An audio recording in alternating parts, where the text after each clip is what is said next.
જય સદગુરુદેવ. માનવ મહિમા ભાગ 305. હે માનવ, સિક્કો કિંમતી તો છે જ, એટલે સિક્કાને બંને બાજુઓ જો જોઈએ તો એક કાળ છે અને બીજી બાજુ મહાકાળ છે. અને કાળ અને મહાકાળને જોવા માંગે ત્યાં માનવની જિંદગી ખતમ થઈ જાય છે. તો સિક્કા એક બાજુ કાંટો છે અને એક બાજુ છાપ છે. અને માનવ આ છાપ અને કાંટાની રમતમાં જિંદગી પૂરી કરી નાખે છે.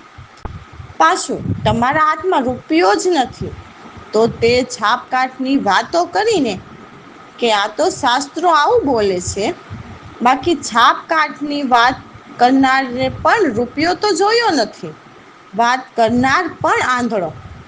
તો પણ આ જગતનો જીવ તેવા આંધળાની વાત માનીને તેને જીવ પરમ પૂજ્ય બનાવી દે છે. તો હે માનવ, તો તેવા શાસ્ત્રો આધારિત વાત કરનાર તો જીવને લૂંટવાનો જ, અને જીવ લૂંટાતો જ રહેવાનો. તો ખરેખર તો જેણે સિક્કો જોયો જ નથી અને શાસ્ત્રોને આધારે વાત કરનાર આવા પાખંડી આ પૃથ્વીલોક ઉપર કરોડો છે. અને તમોને પોતાને જ આવા આંધળાએ ફસાવેલ હશે જ. એટલે હે જગતના જીવો, આંધળે આંધળા દોડવાનું છોડી દ્યો. તો વાત સમજવા માટે અમો ગુરુ કૃપાથી નેણે નિરખેલ અને પિંડ પરખેલ વાત લઈએ. અને વાત તમને કોઈ સત્ય જ્ઞાની સદગુરુ મળે તો તમને પણ સમજાઈ જાય છે. તો જય સ્વામિનારાયણ એટલે શું? તો તે ત્રણ લોકના સ્વામી તે નારાયણ કહો કે પૂર્ણ પુરુષોત્તમ કહો, અથવા વિરાટ પુરુષ કહો કે સોહમ પુરુષ કહો, કે પરમાત્માના જ્ઞાનીઓ તેને વિભુ કે છે. અને તે પણ કહીએ છીએ કે અમે નથી કંઈ માનતા તેવું નથી, પણ અમો પણ હકીકતને તો માનીએ જ છીએ. જોકે અમારો જગતના જીવને ખુલાસો તે કરીએ છીએ કે જેને જન્મ મરણમાંથી નીકળવું હોય અને 84 લાખ યોનિના ચક્કરમાં ન જવું હોય તો તમારે અક્ષર પુરુષથી પણ આગળના પદ છે, તે છે અક્ષરાતીત.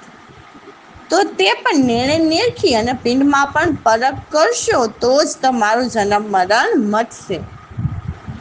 અને આવા જ્ઞાનીઓને સંત કહેવાય છે. કઈ શરીર ઉપર ડ્રેસ બદલાઈ જાય એટલે સંત કહેવાય નહીં. અને ડ્રેસ બદલીને સંત કેવડાવતા હોય તેને કહો કે અમને ઉત્તમ પુરુષ જે અક્ષર પુરુષોત્તમને નજરે બતાવો. બાકી સ્વામિનારાયણ સ્વામિનારાયણ કહીને તમને નહીં મળે સ્વામિનારાયણ. એટલે હે માનવ, માનવ થઈને અમારી આંખે દેખેલી ઘટના તમને રજૂ કરીએ છીએ. અને તમને જો કોઈ સત્ય જ્ઞાની મળશે તો તમને પણ નજરે બતાવશે. મનન કરો, રામ ભરોસે. તો અમારા સદગુરુ કહે છે કે હે માનવ, સંતોના વિવેકી જ્ઞાનને સાંભળો. જે સદગુરુ એટલે પરમાત્મા ઘરના નિર્વાણી જ્ઞાનની ખોજ કરીને કે છે, જે બીજ વિના સત્સંગવાળી, જેમાં 4 સ્ત્રી રૂપી 4 વાણી, જે પરા પશ્યંતી મધ્યમાં અને વેખરી, તેમજ 4 અવસ્થા જાગ્રત, સ્વપ્ન, સુષુપ્તિ, તુર્યા, તેના સ્થાન પણ શરીરમાં કઈ જગ્યાએ છે તે બતાવ્યા છે. તો જાગૃતનું સ્થાન આંખોમાં, સ્વપ્નનું સ્થાન કંઠમાં, સુષુપ્તિનું સ્થાન હૃદયમાં અને તુર્યાનું સ્થાન મુદ્રનીમાં એટલે ત્રિપુટીમાં. તેમ 4 સ્થાન ઠેરાવ્યા છે. તેથી ન્યારા ન્યારા ચોથા પદ છે, તે પરમાત્માના પદ છે. ત્યાં કર વિના અદ્ભુત સત વર્ષે છે. એટલે હે સદગુરુના શિષ્ય, તમે શ્રવણ ખોડા કરીને સાંભળજો, એટલે કાન સરવા કરીને ધ્યાનથી સાંભળજો. આપ આપણી શ્રદ્ધા સુગંધથી અષ્ટકમળ ઓળખાણી, જે નાભીએ 5 તત્વ અને 3 ગુણનું અષ્ટકમળદળ આવેલું છે, જેના પર મન બેઠું છે, જેથી મન 8 કમળદળ પર વારાફરતી બેસે છે. જેવા તત્વ પર મન બેસે તેવા કામ જીવ કરે છે. એટલે એ ઓળખાણ અનુભવથી થાય છે. એટલે અમારા સદગુરુ વારંવાર કહે છે કે ખુદ જ અનુભવ કરો. અમે કહીએ તેમ ખાલી માની નથી લેવાનું. અનુભવ કરો તો જ સત્ય સમજાય છે. તો જે ઉપરની 4 અવસ્થાની વાત કરી તે આ 3 લોકની છે અને એથી પર ચોથો લોક છે. ત્યાંના અનુભવ સદગુરુએ આપેલ શબ્દ સુરતાના ભજનથી કરવાના છે. એટલે કે છે કે પગ વિના મનવા સર્વ દિશાએ ફરતા અને પાંખ વિના શેતાન ઉડતા. તો આ સુરતાની વાત છે. તેને હાથ પગ કે પાંખ કશું જ નથી. તો જે 5 તત્વ અને 3 ગુણ છે તેની પકડ કબજે કરી સદગુરુના શબ્દથી તો મારી સુરતા બ્રહ્મ જ્ઞાનમાં મળી ગઈ, જેથી અમે બ્રહ્મને જાણ્યા. તો તે નિર્વાણ પદ તો કોઈ પાગી એટલે જિજ્ઞાસુ વિરલા હોય તે જ જાણી શકે. તો અમારા સદગુરુ બ્રહ્મમાં વસે એવા પ્રમાણી છે, જેને પ્રભુ ભજન કરીને જન્મ મરણના આવાગમન મટાડ્યા. કોણ વાણીના દેવતા છે તે પણ ઉલ્લેખ કરેલો છે. તો પરાવાણીના દેવતા સોહમ છે, પશ્યંતી વાણીના દેવતા શંકર, મધ્યમાં વાણીના દેવતા વિષ્ણુ અને વેખરી વાણીના દેવતા બ્રહ્મા છે. પછી મુખ, રસ, ભોગ, ગુણનું પણ વર્ણન કરેલું છે. તો જ્ઞાનમુખ પરાવાણીના પરખો, યોગ પશ્યંતી વાણીના જાણો, ઉપાસના મુખ મધ્યમાં વાણીના અને વેખરીના કર્મ બતાવ્યા છે. પછી ભોગની વાત કરી છે. તો પરાવાણીના આનંદ આભાસ, પશ્યંતી વાણીના ભોગ રસ કહ્યા, મધ્યમાં ભોગે સામાન્ય સુખને અને વેખરી સ્થૂળ ભોગવે. પછી ગુણની વાત કરી છે. પરાવાણી શુદ્ધ સત્વ ગુણી, પશ્યંતી વાણી તમો ગુણી, મધ્યમાં વાણી સત્વગુણ ધારે, વેખરી વાણી રજોગુણ. પછી જ્ઞાનની વાત કરી છે. પરાવાણી બ્રહ્મ આત્મ જ્ઞાન, પશ્યંતી વાણી નિધિધ્યાસન ઠેરાવે, મધ્યમાં વાણીના મનન જ્ઞાન અને વેખરી વાણીનું કાને સાંભળાવવું. તેમજ શબ્દ, વર્ણ, ચેતન અને મુદ્રાની વાત પણ અમારા સદગુરુએ વાણીમાં સમજાવી છે. તેમજ અગ્નિ, આનંદ અને નામ ધ્યાનનું પણ વર્ણન કરેલું છે. તો પરાવાણીના 100 શબ્દ બોલે, પશ્યંતી ભૂક ભૂક જાણ્યા, મધ્યમાં વાણીના ચુલચુલ શબ્દ ચાલે અને વેખરી વાણીના ટકટક ભૂમિ જ્ઞાન. હવે વર્ણની વાત છે. તો પરાવાણીના વિપ્ર વર્ણ, પશ્યંતી વાણીના ક્ષત્રિય, મધ્યમાં વાણીના વૈશ્ય અને વેખરી વાણીના શુદ્ર. પછી ચેતનની વાત આવે છે. પરાવાણી શુદ્ધ ચેતન, પશ્યંતી વાણી ઈશ્વરી કહેવાય, મધ્યમાં વાણી ચેતન કુટસ્થ, વેખરી વાણી જીવ ચેતના. પછી મુદ્રાની વાત કરી છે. તો પરા તે અગોચરી મુદ્રા, પશ્યંતી તે ચોચરી મુદ્રા, મધ્યમાં ખેચરી મુદ્રા અને વેખરી ભૂચરી મુદ્રા માન્યા છે. તેમજ અગ્નિની વાત છે. તો પરા જ્વાળાગ્નિ, પશ્યંતી જઠરાગ્નિ, મધ્યમાં મંદ અગ્નિ સમજવી, વેખરી બહુ જ વધારે અગ્નિ માનવી. હવે આનંદની વાત આવે છે. પરાને બ્રહ્માનંદ કહીએ, પશ્યંતીને અદ્વૈત આનંદ લાવવો, મધ્યમાં વાણી ભજન આનંદ ભોગવે, વેખરી વાણી વેખરી વિષય આનંદ ભોગવે. પછી નામની વાત કરી છે. તો પરા તે સ્વર પ્રમાણા, પશ્યંતી તે વિશ્વા એક કહ્યા, મધ્યમાં અંગુષ્ઠ પ્રમાણ અને વેખરી હાથ 3.5 એમ નામ બતાવ્યા છે. પછી ધ્યાનની વાત કરી છે.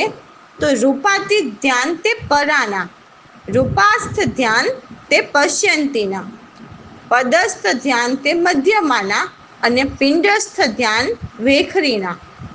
તો અમારા સદગુરુએ 4 વાણીની સરસ રીતે અમને વાત કરી છે, જે અમારા સદગુરુ પ્રતાપે વર્ણન કરેલ છે.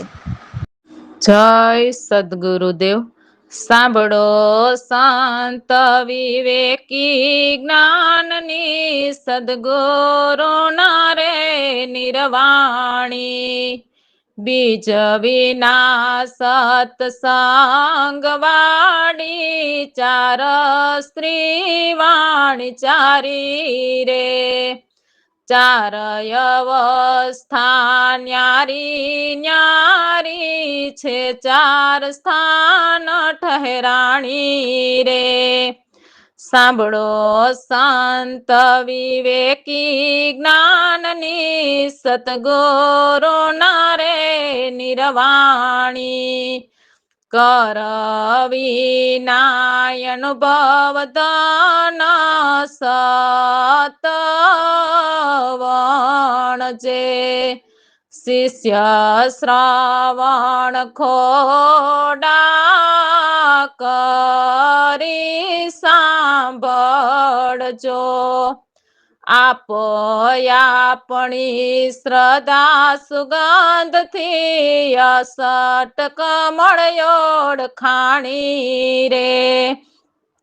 સાંભળો સંત વિવેકી જ્ઞાનની, સદગુરુ ના રે નિરવાણી. પગ વિના મન વાચારે દિશાએ વરસે, પંખ વિના સે તાની ઉડતા, જેમની પકડ કબજે કરી સ્થિરતા, બ્રહ્મ જ્ઞાનમાં મળી જાણ્યા રે. સાંભળો સંત વિવેકી જ્ઞાનની, સતગુરુ ના રે નિરવાણી. એવા જ્ઞાન ગુરુ કૃપાથી જાણ્યા, પરખે પાગી પદ નિર્વાણા. પ્રવિણામ વસે પ્રમાણી, સર્વ આવાગમનની હાણી રે. સાંભળો સંત વિવેકી જ્ઞાનની, સતગુરુ ના રે નિરવાણી. કોણ વાણી ના દેવતા, મુખ રસ ભોગ ગુણ જ્ઞાન રે. શબ્દ વર્ણ ચેતન મોદરાય, અગ્નિ આનંદ નામ ધ્યાન રે. સાંભળો સંત વિવેકી જ્ઞાનની, સતગુરુ ના રે નિરવાણી. તો અમારા સદગુરુની આ વાણીમાં કહે છે કે જે હંસ મોતી ચૂગેલા તે લાખોમાં કોઈક એક જ હોય છે, તો તે અમારા સદગુરુ જેવા મહાજ્ઞાની હોય છે, જે અમર લોકથી ચાલી આવ્યા જીવની રક્ષા માટે આવે છે. તો જે આ ધરતી પર જ્યારે જ્યારે સંતો અને મહાપુરુષો આવે છે, ત્યારે એ પોતે પણ ખૂબ જ સામાન્ય સ્થિતિમાં જીવે છે. એક સામાન્ય માણસની જેમ જ બધા કામકાજ, બધા વ્યવહાર કરીને અને પ્રભુ ભજન પોતે કરી જાય છે, અને પોતે તો પોતાનું ભજન કરી જ જાય છે, પણ એની સાથે અનંત જીવો તેના શરણે રહેતા હોય તેનો પણ બેડો પાર થાય છે. બાકી બધા મોટા મોટા તાલ તાસીરા તો સંતો અને મહાપુરુષોને ગયા પછી પાછળથી જગત કરે જ છે સંતોના નામ પર. પરંતુ જ્યારે સંતની હયાતી હોય ત્યારે તો જીવ તેની વાત માનતો નથી અને ઉલટાના ગાંડો ગણીને નાદ બાર કાઢી મૂકે છે. તો આવા સંતો ખૂબ સહન કરીને અને એક સામાન્ય માણસની જેમ જ જીવી ગયા છે, તેમજ અનેક જીવોને સત્ય શબ્દ આપીને પ્રભુ ભજન સુરતાથી શીખવી કરીને અનંત જીવને ભજન કરાવી ગયા છે. તો હાલ એવા જ અમારા સદગુરુનું જ્ઞાન છે, જે શબ્દ સુરતાનું પ્રભુ ભજન કરીને પોતાના આત્માનું કલ્યાણ કરીને બીજા જીવોને પણ આત્માનું કલ્યાણ કરાવીને જીવને ઉગાડવા અનંત કષ્ટ સહે છે, છતાં એમને જરા પણ દુઃખ નથી લાગતું. એ તો પર ઉપકાર કરીને જીવને કેમ ઉગાડવો માયાના દેશમાંથી, એવી જ ભાવના હંમેશા રહેલી હોય છે. તેને જરા પણ ભીતર ભ્રમણા નથી હોતી. એ તો અમરલોકથી આવેલા પરમાત્માના અંશ અવતાર હોય છે. તે જીવને આ માયાવીના ત્રણેય લોકમાંથી ચેતવવા માટે જ આવે છે. જે અમૃત બુંદ અધરથી લાવ્યા, જેથી તેમને વિષય રસ વિલાઈ ગયા. એટલે રામ નામના શબ્દનું સુરતા ભજન કરતા ઉપરથી અમૃત વરસાવે છે, તેમ તેમ વિષય વિકાર જતા રહે છે. એમની કોઈ ભંગી કે બીજી કોઈ જાત નથી, એ તો અજાતિ છે.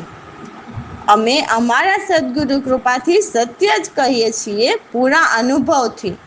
તો આ અમારી સત્ય વાત માનો. હાલ અમારા સદગુરુ જ આ જગતમાં જીવને ઉગારવા આવેલા છે, તો તેના શરણે રહીને મનુષ્ય દેહનો આવેલો ફેરો સફળ કરી લ્યો. આત્માનું કલ્યાણ કરી લ્યો મારા ભાઈ બહેન. સત્ય જ કહીએ છીએ. અમારા સદગુરુ પરમાત્માના ઘરની વાત કરતા કહે છે કે પરમાત્મા એ નથી કોઈ રાજા કે પ્રજા બનાવી. 5 તત્વ અને 25 પ્રકૃતિ તો એમની અંદર જ ઉપજે છે, પરંતુ તેમાં જરા પણ પ્રકૃતિ નથી. જે ઉપજે છે, વિસરે છે, તે સર્વ એકમાં જ. તો અમારા સદગુરુ કહે છે કે હું ઈશ્વરમાં અને ઈશ્વર મારામાં. તો 14 લોકથી પર અમારા વાસ છે, જ્યાં પ્રગટ ગુપ્ત ચલાવ્યા છે. તો અમારા સદગુરુ પ્રવીણરામ દાસલાલને સમજાવતા કહે છે કે ઈશ્વર એક જ બોલે છે, બીજું કોઈ નથી બોલતું. એવા ગેબ ગુપ્તની અંદર પ્રભુ છે. જય સદગુરુદેવ. જુગેલા હંસ મોતી કોઈ લાખમાં એક, જેની અંદર ભ્રમણા ન હોય. અમર લોકથી ચાલી આવ્યા, જીવ ચેતવવા ત્યાંય. અમૃત પુણ્ય ધરતી લાવ્યા, વિષય ગયા વિલાઈ. જુગેલા હંસ મોતી કોઈ લાખમાં એક,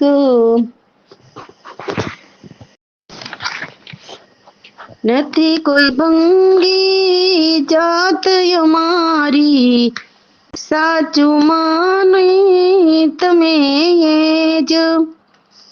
નથી કોઈ રાજા, નથી કોઈ પ્રજા, નથી કોઈ બીજા બનાવ્યા. જુગેલા હંસ મોતી કોઈ લાખમાં એક. 5 તત્વ 25 પ્રકૃતિ, એ ઉપજે મારી અંદર. ઉપજે કુબજે સર્વસે મારામાં, હું એમના હું નથી. જુગેલા હંસ મોતી કોઈ લાખોમાં એક. 14 તબક પરવાસ અમારા, પ્રગટ ગુપ્ત રચાવી. નથી કોઈ પ્રવીણ રામ, બીજું ન બોલી, ગેબ ગુપ્ત ની અંદર. જુગેલા હંસ મોતી કોઈ લાખમાં એક. રામ ભરોસે. તો એવા ગેલા પરમાત્માના દેશ એવા દીવાના છે, જે તેમની સુરતાને કહે છે ત્યાં નિરંજન રહે છે. ત્યાં ઝિલમિલ અપાર નૂર વરસે છે. જે પરમાત્માના ઘરના, એમ સર્વ સંતો તેમની વાણીમાં કહે છે. જ્યાં ચંદ્ર સૂર્ય વિના પણ અનંત જ્યોતિના ઉજિયારા હોય છે, એ તો આપોઆપ પ્રકાશ એવા અક્ષય એક જ્યોત છે. અક્ષય એટલે ખૂટે જ નહીં કે કદી ઓલવાય જ નહીં એવી જ્યોત છે. એ જ જ્યોત નિરાકાર છે, કેવળ નિરાધાર રહે છે. અને સર્વ જીવો તો તેના આધારે છે જ, પરંતુ આકાશ, ધરતી, સૂર્ય, ચંદ્ર, તારા તેમજ સારા દેવતાગણ એ તો ઠીક, પરંતુ જે સર્વ દેવતાનો ઉપરી ત્રિલોકીનાથ પણ નિરાધાર પરમાત્માના આધારે જ રહે છે. એટલે સકળ સંસાર તેને આધારે જ છે. જે કંઈ ચાલે છે તે એક જ અક્ષય પ્રકાશથી ચાલે છે, એકથી જ પ્રકાશિત છે, સર્વ ઘટ પર રહે છે. અનેક ઘટના એક જ આધાર છે, જે સર્વમાં પ્રકાશે છે, જે સર્વ અનેકમાં છે, પરંતુ એ સર્વ કંઈ એકમાં જ છે. તો અમારા સદગુરુ પ્રવીણરામ કહે છે કે ત્યાં આત્મ દરેક બુદ્ધિમાં ભાસે છે, એટલે રહે છે. જય સદગુરુદેવ.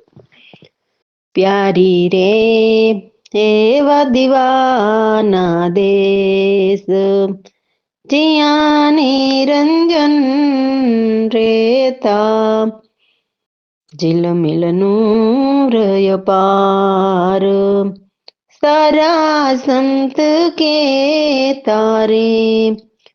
પ્યારી રે એવા દીવાના દેશ, ચાંદ સૂરજ વિના જ્યોતિ, ઉજિયારા હોય રે.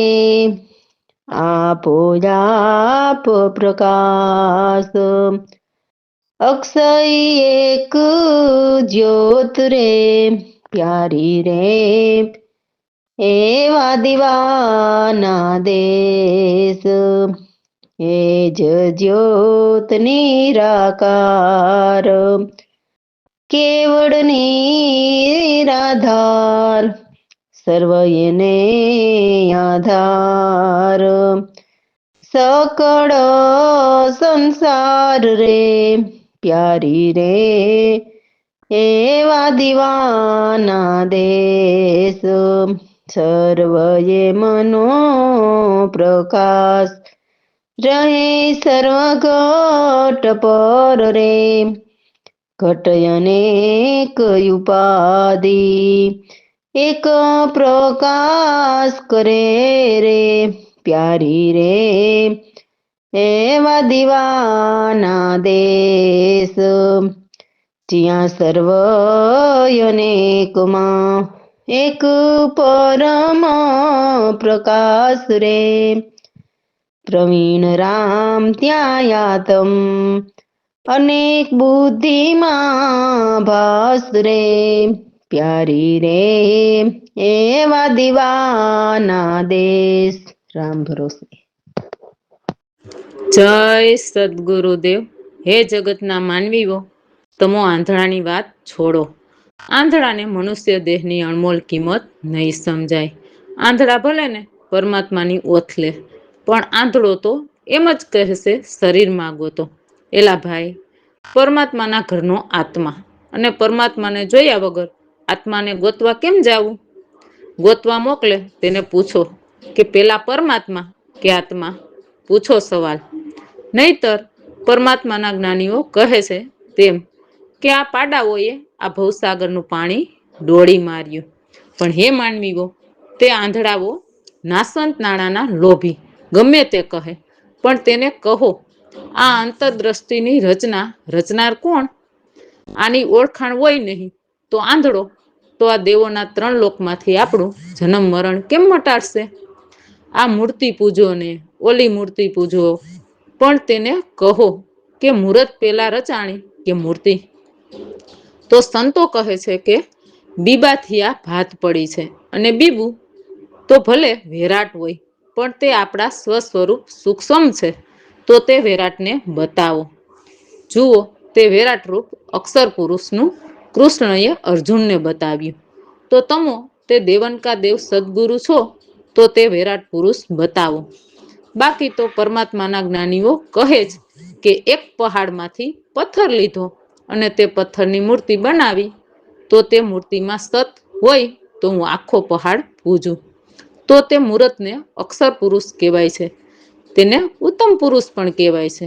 અને નિર્ગુણ પુરુષ આ સગુણ સ્વરૂપ છે. આ નિર્ગુણ પુરુષનું આ સગુણ સ્વરૂપ છે.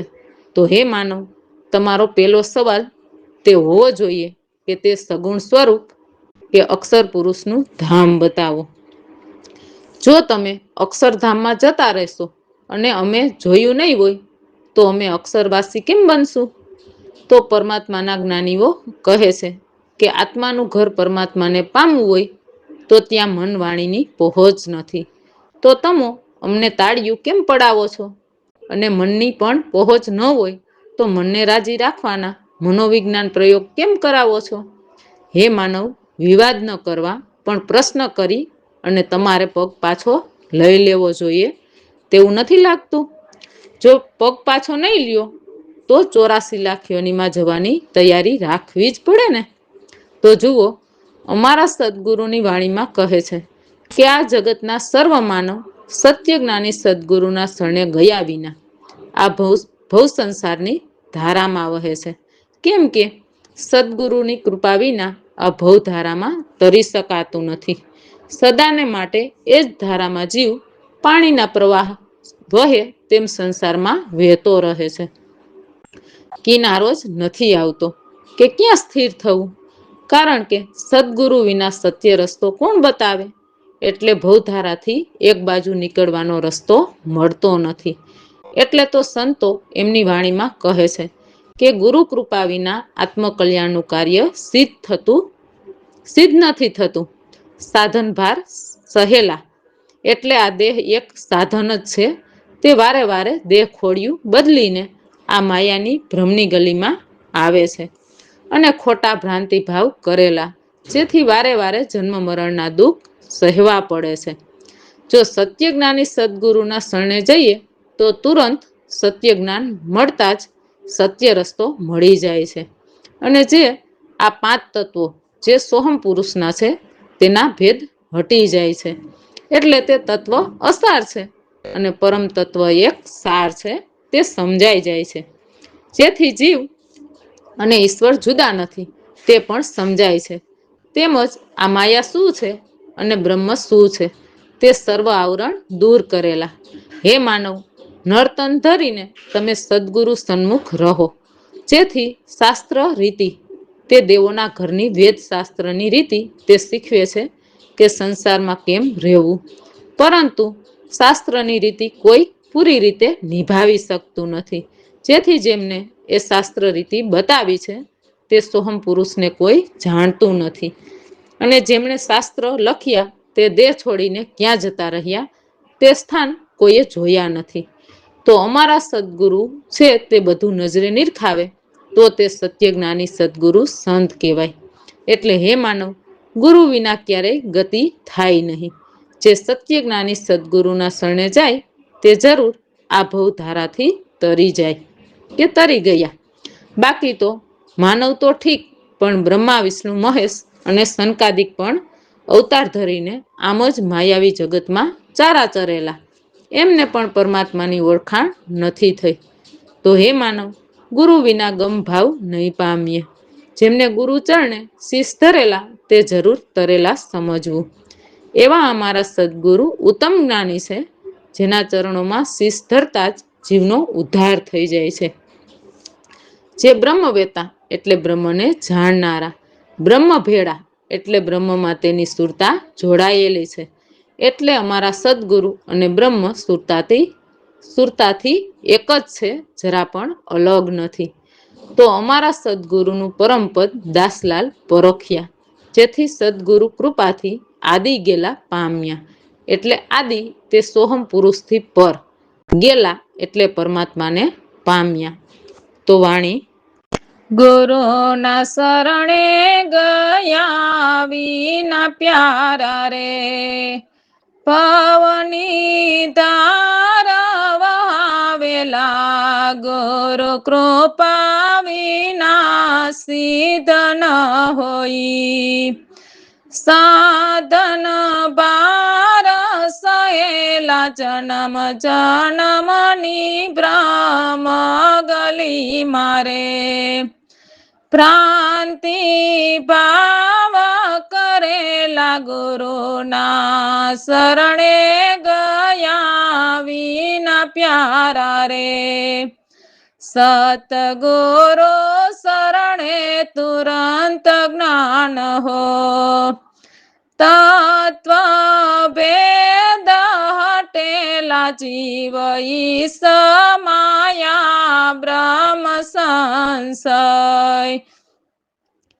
આવરણ દૂર કરે ગુરુના શરણે ગયા વિના પ્યારા રે નરતન ધર ગુરુ સન્મુખ હો શાસ્ત્ર રીતિ કહેલા ગુરુ વિના ગતિ હોય નહીં ક્યારે શરણે જાય તે તારેલા ગુરુના શરણે ગયા વિના પ્યારા રે બ્રહ્મા વિષ્ણુ મહેશ સનકાદિક ધરય અવતાર ચરેલા ગુરુ વિના ગુરુ ભાવ નહીં પામી રે ગુરુ પદ શીશ ધરેલા ગુરુના શરણે ગયા વિના પ્યારા રે પ્રવીણ રામ યુતમ ગુરુ જ્ઞાની રે બ્રહ્મ વેતા બ્રહ્મ બેડા દાસ લાલ ગુરુ પદ પરખ્યા રે પામ્યાયાદિ ગેલા ગુરુના શરણે ગયા વિના પ્યારા રે રામ ભરોસે